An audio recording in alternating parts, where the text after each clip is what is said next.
This is the process shot.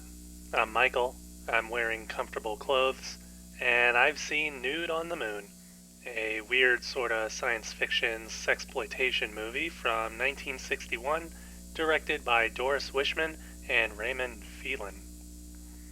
The story follows two scientists, one of whom is young and inherits a fortune from his uncle, and uses the money to fund the construction of a rocket that will take both of them into outer space. It's a goal that preoccupies his time, much to the dismay of the other scientist's young secretary. Once the two make it into space and land on the moon, they are surprised to discover, out of all things, a nudist colony. Well, a topless colony, at least. Lots of chests on display. Anyways, a whole lot of nothing occurs, and then the scientists go home. The end. Okay, the movie isn't as abrupt as that, I suppose, but it is pretty much empty of any substantial narrative or development. There are actual spans of time within the earthbound first half of the film that seem dedicated to stretching things out for the sake of the runtime, with nothing to gain other than time better spent getting up and stretching your legs or getting some food or, well, anything. It fares no better when the characters finally make it to the moon, and in some respects it gets worse, as we're pretty much made to witness scenes of topless men and women sitting or standing around and doing nothing of interest. Of course, being sexploitation and a nudie cutie, there really isn't meant to be any depth to what happens. Anything that is considered a story event is mostly just an excuse to get more shots of bared breasts.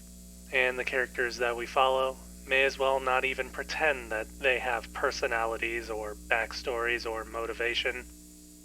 The romantic subplot is thrown in to pretend that there's a story going on, and only barely has a payoff right when the movie itself ends.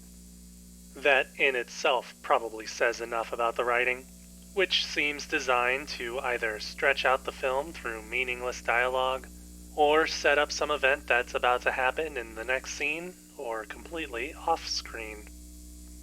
Needless to say, the rest of the film's production values are just as slapped together, most of all in the sets, if you can call them that. Pretty much everything is a location shot, not for the sake of realism, but because they already have stuff that the filmmakers can use, cutting costs along the way. The most offensive of these choices is what passes as being the surface of the moon and the home of the nudists, which looks a lot more like some tourist attraction out in Florida than anything extraterrestrial. On a creative level, Nude on the Moon hits the bare minimum by knowing how to use a film camera. The only spark of imagination comes with the nude scenes, of course. Being sure to frame subjects clearly and keeping a hands-off approach to editing, resulting in nice, long takes. I'd remark upon the colors and how nice and bright they are, but I would chalk that up more to the actual environment looking unusually pretty for what is still technically Florida. Anyways, there really isn't much to be said about the movie in the long run.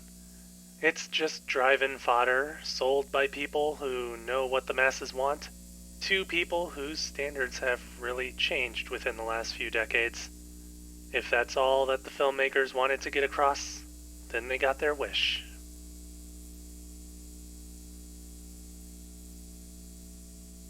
Nude on the Moon. Doris Wishman, Raymond Phelan, 1961. 1 star. I don't recommend seeing it. If you do, I'd suggest bringing a book with you to keep busy.